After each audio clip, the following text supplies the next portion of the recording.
Question says signal x of t is applied as input to a system with impulse response h of t to generate the output signal y of t as shown below. Our function q is defined as shown. The energy of the output signal y of t is. Alright, तो शुरुआत कैसे करेंगे कि पूछा क्या है, क्या पूछा है sir, output signal y of t का एनर्जी निकालना है. ठीक है, कैसे निकालते हैं एनर्जी, तो energy of y of t integration minus infinity to plus infinity mod of y of t whole square dt, ऐसे निकालते हैं. हाँ, अभी डायरेक्ट पार्टिसिपल्स अभी से नहीं लगाऊंगा, जब जरूरत पड़ेगा तब लगाएंगे. ठीक है, गिवन डेटा वगैरह वगैरह ये सब नहीं लिखना है. ओके, नाउ अब हमको ये देख के समझ में आ रहा है, अच्छा मुझे y of t चाहिए होगा, तो y of t कैसे मिलेगा, तो y of t क्या है सर, ये आउटपुट है इस सिस्टम का, ये इनपुट, ये h of t. सो मतलब y of t तो x of t convolve with h of t है. अब x of t में है क्या सर, हाँ अब सपोर्टिंग डेटा चेक करेंगे, x of t है क्या, हाँ x of t गिवन है, h of t भी गिवन है, ये ना. चलो ठीक है, तो ये x of t exponential minus t square convolve with h of t delta of t minus sine pi t twice pi t sine 2 pi t by pi t, है ना, ये गिवन है.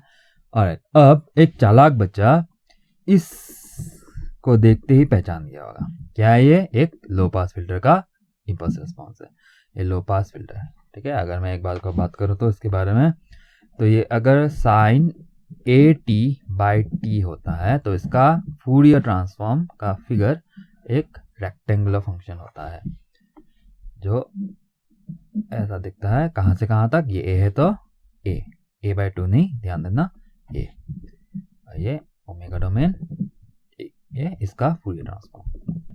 ऑलराइट, नाउ सो और ये क्या है, ये एक लो पास फिल्टर है, राइट.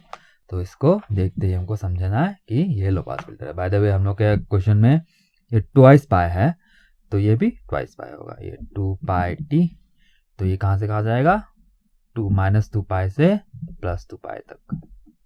ठीक है, लेकिन ये हमको नहीं गिवन है, हमको गिवन है delta of T minus of this. Okay, तो डेल्टा ऑफ टी का अगर मैं ट्रांसफॉर्म ड्रॉ करूँ तो डेल्टा ऑफ टी का ट्रांसफॉर्म क्या होता है सर, 1. अगर मैं इसको ड्रॉ करूँ तो इसका फोटो कुछ ऐसा दिखेगा, ये कहाँ से कहाँ तक, पूरा माइनस में प्लस इन्फिनिटी ओमेगा डोमेन, ये 1. ये हो गया डेल्टा ऑफ टी के फूरियर ट्रांसफॉर्म का फोटो ना, 1. ना है क्या बीच में, माइनस करना है, तो माइनस एक लिनियर ऑपरेशन होता है, उसका मतलब टाइम डोमेन में माइनस है तो फ्रीक्वेंसी डोमेन में भी माइनस ही होगा. मतलब इन दोनों फिगर का मुझे सब्ट्रैक्शन करना है, तो मुझे आ जाएगा क्या, एच ऑफ ओमेगा, है ना, वो ये ना एच ऑफ टी है तो एच ऑफ ओमेगा आ जाएगा. ठीक है, तो फोटो बनाते हैं. ठीक है, मैं फोटो बोलता हूँ जस्ट फॉर फन. सो चलो, फिगर है. वैसे एक स्टूडेंट था जो हमेशा फोटो बोलता था. ठीक है, मुझे पहले लगता था क्या फोटो बोलता, फिगर की नहीं बोलता, लेकिन अब देखो मैं भी फोटो ही बोलता हूँ. ठीक है, अच्छा लगता है. चलो ठीक है, कोई बात नहीं, just for fun. Okay, now अब हम क्या करेंगे, माइनस करेंगे.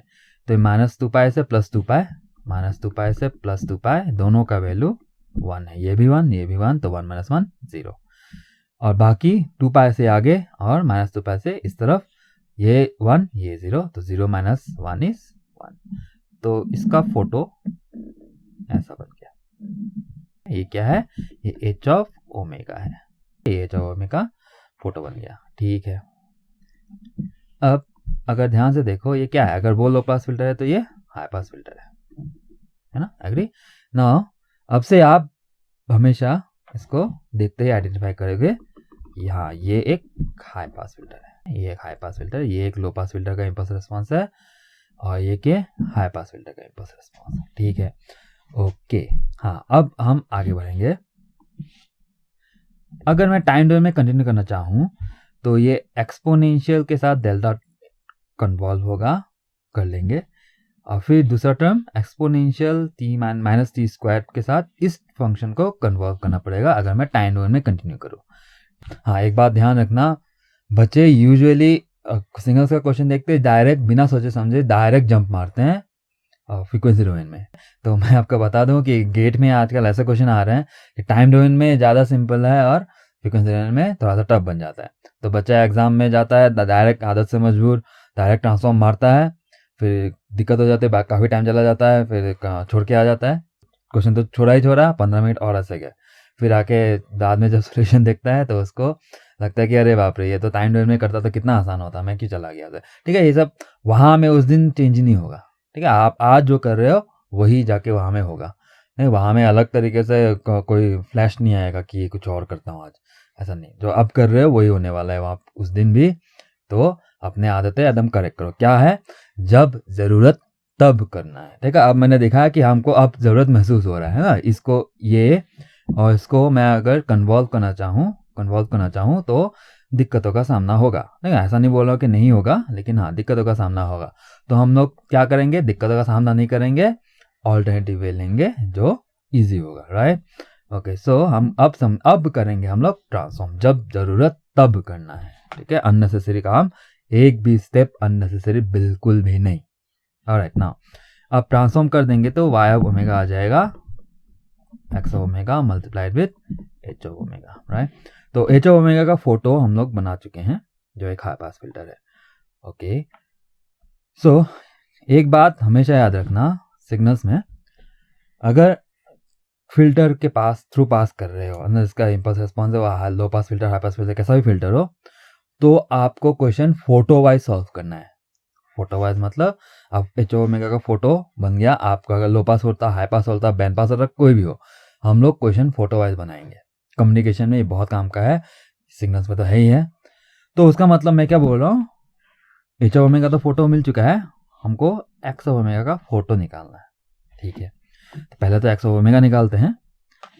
सो एक्स ऑफ टी गिवन है एक्सपोनेंशियल माइनस टी स्क्वायर।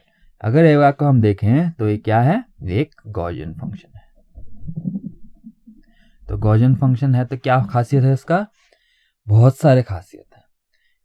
एक की बात करूं तो इसका फूरियर ट्रांसफॉर्म भी गॉसियन फंक्शन ही होता है। ऐसे दो ही फंक्शन है जिसके फूरियर ट्रांसफॉर्म इज इटसेल्फ। पहला ये गॉसियन फंक्शन का फूरियर ट्रांसफॉर्म भी गॉसियन फंक्शन ही होता है। हाँ, वो टाइम डोमेन या फ्रीक्वेंसी डोमेन वेरिएबल सारे बदलेंगे, वो मैं नहीं बोल रहा एग्जैक्टली सेम होता है, मैं ये बोल रहा हूँ उसका मैथमेटिकल एक्सप्रेशन सेम होता है। ठीक है, वेरिएबल्स बदलने के बाद भी। और दूसरा कौन, दूसरा ट्रेन ऑफ इम्पल्स, इस बात को याद रखना है।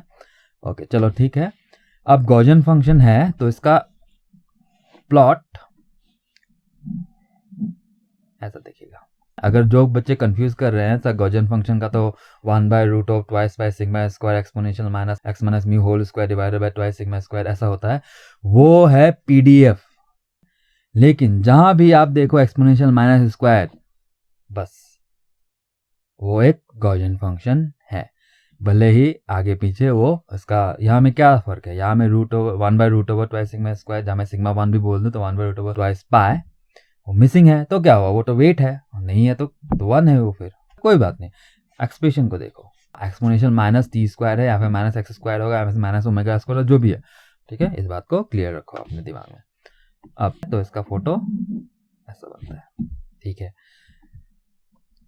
सो हाइट वगैरह कितना होगा, इसका हाइट तो 0 पे 1 ना, 0 पे 1 डेफिनेट दिख रहा है ना। अगर मैं फॉर्मूला वाइज बात कर लूँ तो exponential minus A T square, इस ये ठीक है, टी स्क्वायर है, ए सामने लगा है तो क्या हुआ, यहाँ में हम लोग का एग्जांपल में a1 है तो गॉसियन फंक्शन ही है। तो इसका ट्रांसफॉर्म दिखेगा आपको root over pi by a exponential minus omega square by 4a। ठीक है, अब एफ डोमेन में ले जा सकते हो आप, ओमेगा स्क्वायर तो आता है एफ लिख दो, हो जाएगा root over pi by a exponential minus pi square f square. तो पाई स्क्वायर वो कांस्टेंट है, तो जो भी है ये देखो, ये मैंने बोला था ना, देखो omega exponential minus omega square, बाकी 4 भी है कांस्टेंट, ये भी कांस्टेंट, बाकी सब कांस्टेंट है। तो ये फॉर्मेट ये भी एक गॉसियन फंक्शन है, गॉसियन फंक्शन है। तो उसका मतलब इसका ग्राफ वैल्यू छोड़ो, इसका ग्राफ शेप वाइज यही बनेगा। बाय द वे वैल्यू अगर 0 पे चेक भी कर लूँ तो क्या है, ये रूट पाई, हम लोग के एग्जाम्पल में क्या है, ये a इज टू 1 है, तो हम लोग का एग्जाम्पल वाला लिख दो, तो ये हो गया मेरा, ये एक्स ऑफ टी था तो ये एक्स ऑफ ओमेगा है। ना, ये वाला एक्स ऑफ ओमेगा। तो ये ग्राफ मेरा एक्स ऑफ ओमेगा का बना। अब मैं वैल्यू चेक एक वैल्यू चेक कर लो 0 पे, तो ये रूट पाई। और चलो ये बन गया फोटो एक्स ऑफ ओमेगा का। इसको क्या करना है, इसको मल्टीप्लाई करना है इसे एच ऑफ ओमेगा का फोटो से, जिसका फोटो ऑलरेडी मिल चुका है ना। तो ये था इसका फिगर एच ऑफ ओमेगा का, ऐसा कहाँ से कहाँ तक, -2 पाई से 2 पाई तक, हाइट 1। ये हो गया एच ऑफ ओमेगा का फिगर। अब हमको क्या करना है, इन दोनों फिगर को मल्टीप्लाई करना है। जो रिजल्टेंट फिगर मिलेगा वो क्या होगा, वो होगा वाई ऑफ ओमेगा का फोटो। चलो बनाते हैं। तो बड़ा सिंपल है, जहाँ जहाँ 0 है, 0 इंटू एनीथिंग इज 0। कहाँ से कहाँ तक 0 है, -2 पाई से 2 पाई तक 0 है। अब 2 पाई से आगे इन्फिनिटी तक एच ऑफ ओमेगा 1 है, 1 into anything is that thing. मतलब यहाँ में अगर 2 पाई है तो 1 इंटू एनीथिंग दैट थिंग, तो मतलब ये एग्जैक्टली डिक्टो कॉपी आगे बन जाएगा। ये एग्जैक्टली डिक्टो कॉपी आगे बन जाएगा। उसी तरह भी -1 से -2 तक ये 1 है, तो 1 into anything is that thing. तो जो भी है ये, तो ये -2 पाई, तो जैसा भी है एग्जैक्टली वैसा आ गया। तो ये है वाई ऑफ ओमेगा का फोटो। अब हमको क्या चाहिए था, y of t is equals to, वापस लिखता हूँ, -इन्फिनिटी से +infinity mod of y of t whole square t t. अब वाई ऑफ टी तो नहीं, लेकिन वाई ऑफ ओमेगा मिल चुका है, तो हम क्या करेंगे, पार्सेवल्स थ्योरम लगा देंगे। ध्यान देना मैं कब कब लगा रहा हूँ, क्या क्या लगा रहा हूँ, क्यों क्यों लगा रहा हूँ, सब बोल रहा हूँ। उसका मतलब मैं चाहता हूँ आपका थिंकिंग प्रोसेस एक क्वेश्चन को सॉल्व करते वक्त भी एग्जैक्टली ऐसा हो। इससे बहुत ज़्यादा फायदा है। मैं तो एक्सप्लेन कर रहा हूँ तो आपको लग रहा होगा कि स्लो हो रहा है, नहीं सर, आप ट्राई तो करो, ठीक है। अभी तक ट्राई नहीं किया, इसको अपनाया नहीं, तो ट्राई तो करो, देखो एकदम मज़ा आ जाएगा। इतना फास्ट बनता है और दिमाग घोड़े की तरह दौड़ेगा। फिर क्या कर रहे हैं, क्यों कर रहे हैं। यूजुअली बच्चे क्वेश्चन सॉल्व करते हैं जब पढ़ाई करते हैं, अगर कोचिंग गोइंग है तो काफ़ी क्वेश्चन बनाते हैं, एक फॉर्मेट उनको याद हो जाता है, ये करना तो ये करना, ये करना है, तो अरे वो क्वेश्चन थोड़ी रिपीट होने वाला है। तो आपको कुछ फॉर्मेट्स याद नहीं रखने, आपको ज़रूरत के हिसाब से काम करना है, ठीक है। इस बात को बहुत एकदम अंदर तक दिल में बसा लो, ज़रूरत के हिसाब से काम करना है। तो देखो, जब जब ज़रूरत तब तब। मैं पासिबल थ्योरम पहले भी लगा सकता था, क्यों नहीं लगाया। अब ज़रूरत पड़ा है तब लगाऊंगा, पर पहले क्यों लगा लूँ। ये फॉर्मेट बहुत ज़्यादा इंपॉर्टेंट है, बहुत ज़्यादा टाइम बचेगा और आपका दिमाग घोड़े की तरह दौड़ेगा। और चलो EDC EMT, अरे वैसे सब सब्जेक्ट में तो ये टेक्निक तो एकदम मक्खन। चलो हर सब्जेक्ट में बोल रहा हूँ, EDC EMT थोड़ा सा डरावना लगता है बच्चों को उस क्वेश्चन, तो ये टेक्निक लगाओगे तो एकदम मक्खन की तरह आंसर निकलेगा। देखेंगे क्वेश्चंस तो मिलाऊंगा डेली डोज में, तो आप ज़रूर उस पर इस टेक्निक से ट्राई करना, तो देखना मज़ा आ जाएगा। आप तब तक लैब में लाओ, EDC का क्वेश्चन आने वाला है, तो लैब में लाओ चीज़ों को, तो देखो चीज़ें काफ़ी बेहतर बनेगी। ओके चलो, तो मैं अगर पार्सिवल्स थ्योरम लगाता हूँ तो वाई ऑफ टी का एनर्जी कैसा होगा, -इन्फिनिटी से +infinity mod of y of omega whole square d omega. लेकिन ओमेगा डोमेन में काम कर रहे हैं तो 1/2 पाई सामने लगना है। अगर एफ डोमेन होता तो 1/2 पाई फैक्टर नहीं लगता। ओके नाउ वाई ओमेगा कैसा दिख रहा है, ये पीसवाइज कंटिन्यूस है, मतलब -इन्फिनिटी से लेके -2 पाई तक करेंगे एक इंटीग्रल, दूसरा इंटीग्रल 2 पाई से इन्फिनिटी तक करेंगे, ठीक है। तो कर लेते हैं, ये 1/2 पाई कॉमन लेके इंटीग्रेशन -इन्फिनिटी टू +इन्फिनिटी, ये y of omega, sorry -infinity से लेके कहाँ तक करना है, -2 pi -2 pi mod of y omega square d omega, फिर दूसरा लिमिट 2 पाई से +infinity mod of y of omega whole square d omega. Okay ना, अगर मैं चलो 2 पाई को अंदर सबके साथ लगा दूं, इन दोनों के साथ लगा दूं, तो अगर मैं इस पहले वाले इंटीग्रल को I1 बोलूं और दूसरे वाले इंटीग्रल को I2 बोलूं, तो अब ध्यान से देखो, I1 भी एनर्जी देगा, I2 भी एनर्जी देगा। I1 कौन सा एनर्जी देगा, ये वाला पोर्शन 2 पाई से इन्फिनिटी तक का एनर्जी देगा I1, है ना, ये वाला एनर्जी देगा I1, और सॉरी ये तो I2 देगा, राइट, ये तो I2 वाला एनर्जी है। ये इंटीग्रेशन मैं एरिया नहीं बता रहा हूँ, ठीक है, डोंट गेट कंफ्यूज, ये एरिया नहीं बता रहा हूँ। इस पोर्शन का एनर्जी, ये इस पोर्शन का एनर्जी कौन देगा, I1 दे देगा, और I2 क्या देगा, इस पोर्शन का एनर्जी। ना अगर मैं बोलूँ कि इस पोर्शन का एनर्जी जितना होगा इस पोर्शन का एनर्जी जितना होगा इस पोर्शन का भी एनर्जी उतना ही होगा। तो शायद एक बार को आपको कंफ्यूज लगेगा, हो सकता है, क्योंकि एरिया तो सेम दिख रहा है, क्या एनर्जी भी सेम है?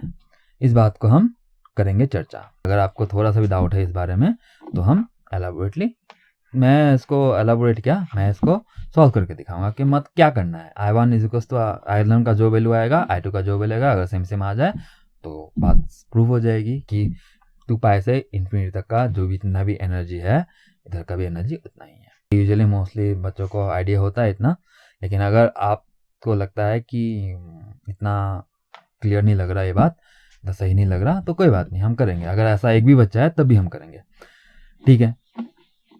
सो ये I1 और ये I2। तो अब थोड़ा सा और आगे बढ़ते हैं। तो माइनस इन्फिनिटी से -2 पाई तक ओमेगा का वैल्यू कैसा कितना है, तो देखो ये क्या है, इसका मैथमेटिकल एक्सप्रेशन क्या है? मैथमेटिकल एक्सप्रेशन वही है जो एक्स ऑफ ओमेगा का है। ये वाला एक्स ऑफ ओमेगा क्या है? √Pi exponential minus omega square by 4। अगर इस बात आपको कन्फ्यूजन है इस बार में तो ठीक है, तो इसको खोल के बात करते हैं फिर। तो ये 2 pi x of omega mod of ये y omega mod of x omega multiplied with h omega whole square d omega, plus दूसरा 1/2 पाई प्लस 2 पाई से plus infinity mod of y omega का जगह x omega into h omega, है ना, d omega. ना इस range में, दोनों ही रेंज में एच ओमेगा कितना है सर? 1 है, तो पुट कर दो 1 हुआ ना, वही जो मैंने बोला था, ठीक है। तो मैं बोलना चाह रहा हूं कि देखो, भले ही ये दोनों अलग अलग लग रहे हो, लेकिन ये पोर्शन और इसका पोर्शन सेम है। इस बात को ध्यान से सुनना, ये सब कम्युनिकेशन में बहुत ज़्यादा इंपॉर्टेंट हो जाता है, बच्चे गलती कर बैठते हैं। ओके, नाउ मैं क्या बोला था, ये पोर्शन, ये दोनों पोर्शन इसी की तरह है, एग्जैक्टली वही है, लेकिन क्या फर्क है दोनों में? ये बीच में 0 हो गया, मतलब कटपिट हो गया। अब ये जो बीच में 0 हुआ, जो भी कटपिट हुआ है, इन सब का टेक केयर ये लिमिट्स में हो जाता है सर। आपको सेपरेटली टेक केयर करने की कोई नीड नहीं है, बाकी इक्वेशन सेम रहेगा, बस ये जो कटपिट जो भी हुआ है वो लिमिट टेक केयर कर लेगा। ये डायरेक्ट बात कर सकते हैं हम, नहीं तो एच ओमेगा 1 तो था ही, मैंने प्रूफ भी कर दिया इस बात को। चलो ठीक है, आगे बढ़ते हैं। एक्स ऑफ ओमेगा है क्या सर? एक्स ऑफ ओमेगा है √pi exponential minus omega square by 4, और यहाँ भी √pi exponential minus omega square by 4। Okay ना, हाँ ये गलती मत कर देना कि स्क्वायर अंदर लेके minus omega to the power 4/16, ये मत कर देना। मैं ये बोल रहा हूँ कि exponential x to the power whole square is equal to exponential x square नहीं कर देना, एक्सपोनेंशियल ट्वाइस एक्स होता है, ठीक है। ऑलराइट, चलिए सब छोटी मोटी गलतियाँ भी हो जाती हैं, तो मैं आपको रिमाइंड करते चल रहा हूँ। ओके, तो इसको 2 अंदर आ गया, तो ये √पाई तो पाई हो गया, तो ये पाई, और ये 2 अंदर गया तो ये डिवाइड बाय 2 ऐसा हो गया। सिमिलरली यहाँ पे ये पाई और ये 2। ऑलराइट, नाउ एक और बात आपको रिलेट करके बता दूं, Euler formula exponential Euler format ये है ना, इसका अगर मॉड निकालूं तो आर होता है। तो यहाँ में ये सब मत कर देना, यहाँ में कोई जे टर्म है नहीं, ठीक है। तो ये जे टर्म ऑयलर फॉर्मूला में लगता है, जो ये थीटा आपको फेज बता रहा है ना, ये ऑयलर फॉर्मेट है, लेकिन यहाँ में जे में कुछ नहीं है, इसका मैग्नीट्यूड एक्सपोनेंशियल हटा मत देना, ठीक है। ऐसे बच्चे करते हैं, इसलिए मैं आपको सावधान कर रहा हूँ। आप नहीं करते तो बहुत बढ़िया, कभी करना भी मत। ओके ठीक है, चलो। हाँ, अगर आप सोच रहे हैं ऑयलर क्या है, ऑयलर मैं इंडियन भाषा में बोलूँ तो आपको समझ आ जाएगा, Euler format, polar form, rectangular form, Euler नहीं सर, ऑयलर होता है। लेकिन चलो कोई बात नहीं, हम तो इंडियंस हैं, हमको कोई फर्क नहीं पड़ता, हम बोलेंगे जो मर्जी। ओके चलो ठीक है। तो यहाँ में ये पाई और ये पाई कैंसिल, ये पाई कैंसिल, और ये हाफ मैं कॉमन ले सकता हूँ। चलो हाफ रहने दो या फिर कॉमन ले लो, चलो रहने देते हैं हाफ। तो कहानी यहाँ तक पहुँची, ठीक है। चलो मैं इसको थोड़ा सा अरेंज सही से लिख देता हूँ। ये हाफ कॉमन ले लेता हूँ, -∞ -2 pi exponential minus omega square by 2 d omega plus integration 2 pi से infinity exponential minus omega square by 2 d omega, ठीक है ना। अब इस इंटीग्रेशन को आप नहीं कर पाओगे सर, इसको चैलेंज की तरफ नहीं लेना, नहीं कर पाओगे, क्या है, ऐसे इंटीग्रेशन को हम लोग एनालिटिकल मेथड से नहीं कर पाते हैं, तो ऐसे इंटीग्रेशन को हम लोग को न्यूमेरिकल मेथड से करना पड़ता है, ठीक है। या फिर हम लोग के सहूलियत के लिए हम लोग ने ऐसे इंटीग्रेशन के लिए एग्जैक्टली ऐसा नहीं, ऐसे टाइप के इंटीग्रेशंस के लिए जो हम लोग एनालिटिकल नहीं न्यूमेरिकल मेथड से करते हैं, तो उसके लिए हम लोग ने फंक्शन डिफाइन कर रखे हैं। तो इस टाइप के इंटीग्रेशन के लिए हम लोग ने फंक्शन कौन सा डिफाइन कर रखा है, क्यू फंक्शन। जिसने कम्युनिकेशन पढ़ा है सही से वो इसके साथ सही भले भांति वाकिफ है, और या फिर जो रैंडम वेरिएबल्स टॉपिक को सही से जानता है तो क्यू फंक्शन के साथ उसका अच्छा मुलाकात हो चुका है। लेकिन फिर भी चलो मैं इसके बारे में बात करूंगा क्यू फंक्शन, लेकिन पहले इसको दिखा देते हैं कि ये किस तरह डिफाइन है। तो क्यू फंक्शन ऑफ के, क्यू ऑफ के लिख सकता हूँ, एक्स लिख सकता हूँ, मतलब इसके अंदर कोई नंबर जाता है, ठीक है। वेरिएबल्स और वेरिएबल का वैल्यू नंबर होता है कुछ। ओके, सो ये होता है 1/√2 पाई इंटीग्रेशन फ्रॉम के है तो के, एक्स है तो होगा एक्स, जो भी है यहाँ वही। तो ये के से infinity exponential minus epsilon squared by 2 d epsilon. और एप्सिलॉन क्या है सर, एप्सिलॉन करो, पी करो, के करो, क्यू करो, जो पुट करना है कर दो। क्यों, क्योंकि ये डेफिनेट इंटीग्रल है सर, इसका वैल्यू जब इंटीग्रेट करने के बाद जब आप लिमिट लगाते हो तो एप्सिलॉन तो ऐसे भी चला जाएगा। अब एप्सिलॉन का कोई महत्व नहीं, उसको हम लोग डमी वेरिएबल बोलते हैं ना। तो चलो इसको एप्सिलॉन लगाओ, ओमेगा लगाओ, पी लगाओ, क्यू लगाओ, जो भी लगाओ, के भी लगाओ, कोई टेंशन नहीं, एप्सिलॉन की जगह के लगा दो, बात तो एक ही है सर, क्योंकि वो तो डमी वेरिएबल है। तो इसलिए हम लोग यूजुअली डमी वेरिएबल को रिप्रेजेंट करने के लिए एप्सिलॉन लगाते हैं, इसलिए हमें एप्सिलॉन लगाए। आपका मर्जी कोई भी लगा दो, डमी क्यों, क्योंकि लिमिट लगाने के बाद वो रहेगा ही नहीं, तो डमी। अब जैसे मैंने बताया कि कम्युनिकेशन पढ़ने वाला बच्चा इसके साथ भली भांति वाकिफ है, लेकिन यहाँ में एक प्रॉब्लम है, एक कॉमन सा मिसकंसेप्शन हो गया बच्चों को। उनको लगता है कि ये एक कम्युनिकेशन का टॉपिक है, बिल्कुल नहीं है सर, ये एक मैथमेटिक्स का टॉपिक है। पॉइंट नंबर 1, इस बात को समझना जरूरी है। क्यों समझना जरूरी है, क्योंकि जो बच्चे इसको कम्युनिकेशन का पार्ट समझते हैं तो इसके पीछे कंसेप्ट ढूंढते हैं। बाकी सब जैसे कम्युनिकेशन के सारे टॉपिक के पीछे कंसेप्ट होते हैं सही से तगड़े वाले, तो इसके पीछे भी वैसा ही कहानी ढूंढते हैं। हर कंसेप्ट के पीछे कहानी होती है, तो इसका कहानी, इसका बैकग्राउंड कहानी, मतलब सवाल ऐसे करते हैं सर इसका सिग्निफिकेंस क्या है, ये कहाँ से आ गया, इसका तो क्या रियल लाइफ में क्या इम्प्लीकेशन है वगैरह वगैरह। अरे वैसा कुछ ही नहीं है, ये है क्या फिर, ये एक मैथमेटिकल सहूलियत के लिए हम लोग ने डिफाइन कर रखा है। इसके भाई बहन के नाम बोलो, जैसे क्यू फंक्शन हो गया, एरर फंक्शन हो गया, कॉम्प्लीमेंट्री एरर फंक्शन हो गया, gamma function, beta function, Bessel function, ये सब जितने भी सुने आपने, ये इसी के कैटेगरी के हैं। मतलब क्या है, ये एक मैथमेटिकल फंक्शन डिफाइन किए हैं हमने उन इंटीग्रेशंस के लिए या फिर उन फंक्शंस के लिए जो न्यूमेरिकली करना पॉसिबल है, एनालिटिकल करना पॉसिबल नहीं है। तो न्यूमेरिकल मेथड में क्या करते हैं, न्यूमेरिकल मेथड में तो ट्रायल एंड एरर फिर थोड़ा सा लंबा चला जाता है ना, तो हमको उसको थोड़ा सा एनालिटिकल स्टाइल में रखना है। क्योंकि क्यू फंक्शन को अगर मैं याद दिलाऊं, ऐसा ये पढ़ चुके हैं आप, अगर आप रिलेट नहीं कर पा रहे हो चीज़ों को, तो आप ये पढ़ चुके हैं कहाँ पे, 3rd सेमेस्टर 4th सेमेस्टर में, याद है मैथ्स के बुक में अगर आंसर निकालना है तो टेबल होता था बड़ा बड़ा, तो उसको एकदम मैच करना पड़ता था। वो क्यू फंक्शन, एरर फंक्शन और कॉम्प्लीमेंट्री एरर फंक्शन और वैसे टाइप के कुछ फंक्शंस होते थे। तो ये भी वैसा ही है, ठीक है। क्यू फंक्शंस का टेबल होता है सर। तो मैंने बोला था ना के का वैल्यू कोई कुछ कांस्टेंट होगा, तो Q1 Q2 Q3 वैल्यूज होता है, कोई नंबर आता है। मैंने बोला ये देखो क्या है, ये डेफिनेट इंटीग्रल है, डेफिनेट इंटीग्रल का कोई वैल्यू होता है, कोई सॉलिड नंबर आता है, डेसिमल में हो, फ्रैक्शन जो भी हो, लेकिन आता है सॉलिड नंबर। इरेशनल फंक्शन भी आ सकता है बाय, ओके चलो ठीक है, लेकिन हमको पता है कोई नंबर आता है। तो इस पे भी क्यू के साथ, क्यू क्या है इसलिए परेशान आता है क्योंकि इसके रिजल्ट में क्यू के फॉर्म में छोड़ देते हैं। गेट एग्जाम में क्यू के फॉर्म में ही छोड़ेंगे, क्योंकि टेबल तो आपको देते नहीं है, ठीक है, टेबल की क्या जरूरत है, आप क्यू तक ही छोड़ दो।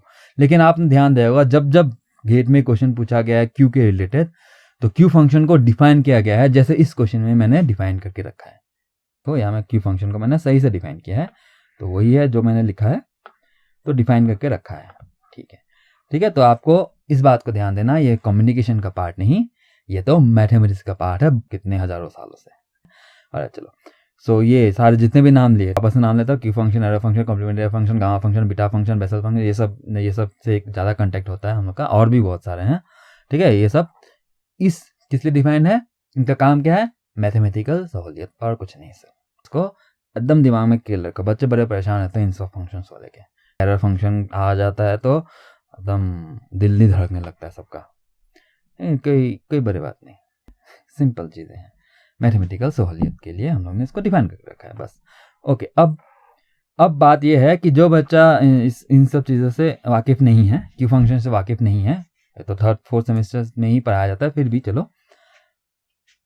तो तब भी आप इसको कर सकते हो क्योंकि क्वेश्चन में डिफाइंड है, बोल के रखा है। मैं इस क्वेश्चन को इसलिए दिखा रहा हूँ क्योंकि गेट एग्जाम में ऐसे चीज़ें डिफाइन हो रखी है, या फिर क्वेश्चन में वो लोग आराम से देते हैं। जब भी ये कोई फंक्शन, तो ऑलरेडी एस्टाब्लिश फंक्शंस होते हैं, फिर भी वो क्वेश्चन में सही से दे देते हैं, ठीक है, उससे आपको टेंशन लेने की कोई ज़रूरत ही नहीं है। तो अब जिस बच्चे ने सही से करा होगा और क्यू फंक्शन से सही से वाकिफ़ नहीं है, तो यहाँ तक पहुँच के वो अटक गया होगा, उसके बाद आगे का कहानी सुनने के लिए वीडियो देख रहा होगा, ठीक है। लेकिन अगर मैं आपको याद दिलाऊं, एक बात सही से दिमाग में बैठा लो, जब भी हम लोग एक क्वेश्चन अप्रोच करने का सही तरीका सीख रहे हैं साथ साथ, तो जब भी आप क्वेश्चन बनाते वक्त, है ना, आप गाड़ी चलने लगी हमारी, तो क्वेश्चन बनाते वक्त अटको तो ऊपर देख के भगवान को याद नहीं करना है, ठीक है। क्या करना है, इमीडिएटली एक भी सेकंड गवाए कहाँ जाना है, सपोर्टिंग डेटा चेक करना है। कोई भी सब्जेक्ट हो, कुछ भी, कैसा भी क्वेश्चन हो, सपोर्टिंग डेटा चेक करना है। देखो आंसर जरूर मिलेगा, कुछ ना कुछ तो आइडिया आ ही जाएगा, अंतरात्मा से आवाज आएगी, ये कुछ ना कुछ तो आपको मिलेगा। तो वहां में अटके तो यहाँ में देखो, तो यहाँ में तो डिफाइंड है, तो ये देखो और इसको देखो, जहाँ अगर अटके होंगे ना, जहाँ तो ये इंटीग्रेशन, ये देखो, ये है, ठीक है। आप अगर थोड़ा सा देखोगे तो देख के समझ में आ जाएगा, कुछ ना कुछ तो क्लिक हो ही जाएगा। हमेशा याद रखना कि जब भी आप कर रहे हो क्वेश्चन और कहीं भी अटके तो डरना नहीं है, डायरेक्ट सपोर्टिंग डेटा चेक करो कि इसके लिए सपोर्टिंग क्या है ना। देखो क्वेश्चन में, इस क्वेश्चन में भी था, अगर आप अटके हो तो आप सही से लेट कर रहे हो। इस बात को बहुत ज़्यादा गौर से समझो, अटको तो सपोर्टिंग डेटा चेक करो, क्वेश्चन पढ़ने बैठ जाओ। यूजुअली बच्चे क्या करते हैं, इसके साथ लड़ेंगे, है, इसी के साथ, इसके साथ लड़ेंगे, ऐसे ये तो आता नहीं है मुझे, अरे बाप रे क्वेश्चन नहीं बनेगा, अरे इसको छोड़ो, 2 मार्क जाने दो, अरे ऑलरेडी 15 मिनट हो गया, एक बार और ट्राई करता हूँ। ये सब करते करते सारा करने, गेट एग्जाम में बैठे हुए बच्चे की बात कर रहा हूँ मैं, ये सब होता है क्योंकि उसका सही से परवरिश ही नहीं हुई है कि क्वेश्चन को सही से कैसे अप्रोच करना है। अब आप इसको अपने लय में लाओ, क्या करना है, जब भी अटकते हो क्वेश्चन में, एक भी सेकंड गवाए सपोर्टिंग डेटा चेक करो, कुछ ना कुछ जवाब जरूर मिलेगा, चाहे कैसा भी क्वेश्चन हो, चाहे भी कोई भी सब्जेक्ट हो, ठीक है। अंतरात्मा से आवाज आएगी, पक्का आएगा, थोड़ा सा प्रैक्टिस में लाना होगा, डेफिनेटली आएगा। ओके चलो, सो हाँ, अगर मैं इसको वापस से बोल देता हूँ I1 और इसको वापस से बोल देता हूँ I2, तो I2 को अगर चेकआउट करो तो I2 का फॉर्मेट और इसका फॉर्मेट एग्जैक्टली सेम लग रहा है। ये मैंने ऑलरेडी बता चुका है, ये एप्सिलॉन तो डमी वेरिएबल है, एप्सिलॉन लिखो, ओमेगा लिखो, बात एक ही है, ओमेगा लिख दो, तो एग्जैक्टली सेम लग रहा है। बस ये 1/√/2 नहीं है, तो उससे क्या हुआ है, तो √/2 से मल्टीप्लाई डिवाइड कर देंगे तो काम हो जाएगा, तो ठीक है। लेकिन I1 थोड़ा सा अलग दिख रहा है। सबसे पहला बात, ये -∞ से -2π है और यहाँ में सारे लिमिट्स पॉजिटिव हैं और कोई फर्क नहीं, बाकी सब तो सेम है। मतलब I1 का भी अच्छा चांस है क्यू फंक्शन में इस फॉर्मेट में लाने का, अगर हम लोग थोड़ा सा मैथमेटिकल मैनिपुलेशन करें या फिर मैथमेटिकल हेराफेरी करें। ओके चलो, पहले I2 के साथ डील कर लेते हैं। I2 कैसा दिख रहा है, ये हाफ सामने है तो उसको रहने दो, तो ये √2π मल्टीप्लाई विथ 1/√2π कर लिया, फिर बाकी 2π इंफिनिटी एक्सपोनेंशियल -ω²/2 डी ओमेगा। सो अगर आप ध्यान से देखो तो ये क्यू फंक्शन के फॉर्मेट में ऑलरेडी है। अगर यहाँ के है तो यहाँ के, उसका मतलब इसका रिजल्ट, I2 का रिजल्ट √2π ऑलरेडी है और Q ऑफ 2π, ठीक है। यहाँ कुछ और होता तो वही वैल्यू होता, k है तो k, 2π है तो 2π, और तो I2 का वैल्यू आ गया है ये। नाउ हमको ये भी देखना है कि I1 का वैल्यू क्या यही आना है, अगर यही आता है तो 2π से इंफिनिटी और -∞ से -2π तक का एनर्जी सेम मैंने बोला था, उसको देखना है हमको, तो ठीक है। तो अलग से करते हैं I1 को, अगर सेम आ गया तो मैं सही हो जाऊंगा, अगर सेम नहीं आया तो मैं गलत हो जाऊंगा, ठीक है। सो ये इंटीग्रेशन -∞ से minus 2 pi exponential minus omega square by 2 d omega. अब इसको हम लोग को थोड़ा सा हेरा फेरी करना है ताकि क्यू फंक्शन के फॉर्म में आ जाए, ठीक है। ऑलराइट, नाउ क्या करेंगे, सब्स्टिट्यूट करेंगे। हमको केयरफुली p का वैल्यू ऐसे रखना है ताकि ये फॉर्मेट ना चेंज हो जाए। Exponential minus omega square, omega जगह p हो जाए, तब भी फॉर्मेट ना चेंज हो इसका, लेकिन मेरे लिमिट्स पॉजिटिव बन जाए, है ना। ये दिक्कत थी वहाँ पे, ये लिमिट्स पॉजिटिव है तो यहाँ में नेगेटिव है तो पॉजिटिव बनाना है, ठीक है। तो 1-2 सेकेंड सोचने के बाद हमको समझ में आ जाएगा कि p is equal to minus omega put करो तो काम बन जाएगा। देखते हैं बनता है कि नहीं। तो ये अगर डी ओमेगा चेक करें तो ये माइनस डी पी, और जब omega tends to minus infinity तो p tends to plus infinity. Omega is equal to 2 pi minus 2 pi तो p is equal to plus 2 pi हो गया। तो लिमिट तो पॉजिटिव हो गया, काम बन चुका है। चलो अब आगे देखते हैं। तो I1 is equal to integration minus infinity, अब p में ले चुका था प्लस इन्फिनिटी, और ये 2 पाई एक्सपोनेंशियल माइनस हो लेती है ओमेगा स्क्वायर। तो अगर मैं इसको लिखूं omega p is equal to minus omega, तो omega is equal to minus p, omega square is equal to पूरा का स्क्वायर p स्क्वायर, तो p square by 2 d p minus sign. Format नहीं बदला, देखो काम बन चुका है। तो अब माइनस को सामने ले आते हैं। अब इसको तो ऑलरेडी देख चुके हैं, ऑलरेडी इसके बारे में बात कर चुके, ग्राफ बना चुके हैं। तो गॉसियन फंक्शन है, मतलब ये एक इवन फंक्शन है। इवन फंक्शन है तो क्या हुआ, तो ये हुआ कि मैं इसको पलट सकता हूँ, लिमिट्स को ऊपर नीचे एक्सचेंज कर सकता हूँ। तो ये इन्फिनिटी हो गया, ये 2 पाई होगा, लेकिन क्या क्या करना है, एक माइनस बाहर आएगा, तो ये माइनस में माइनस गया, तो रिजल्ट आ गया ये। क्या ये रेडी है, लेकिन हाँ ऑलमोस्ट रेडी है, बस इसको root 2 pi divided by root 2 pi करना है। तो ये हो गया आपका क्यू फंक्शन के फॉर्मेट में, जिसका रिजल्ट रूट 2 पाई तो ये बच गया था वो, और ये Q of 2 pi, Q of 2 पाई, ये है I1 का रिजल्ट, ये है I2 का रिजल्ट, दोनों सेम सेम। तो इस हिसाब से मैंने आपको दिखा दिया कि यहाँ पे जितना एनर्जी था 2 पाई से इन्फिनिटी तक जितना एनर्जी था, यहाँ पे भी उतना ही एनर्जी होता है। ये यहाँ वापस से याद दिलाऊं, ये गॉसियन फंक्शन के बारे में हम लोग डिस्कस कर रहे हैं। ओके, नाउ आंसर आ चुका है, बस इन दोनों को ऐड करना है। तो मेरा energy of y of t is equal to half सामने था, और ये root of 2 pi Q of 2 pi plus I2 का root of 2 pi Q of 2 pi. Okay, तो आपको इस कर दोगे तो आंसर आ चुका है रूट 2 पाई क्यू ऑफ 2 पाई, ठीक है। सो जो भी ऑप्शन है आप चेक कर लेना।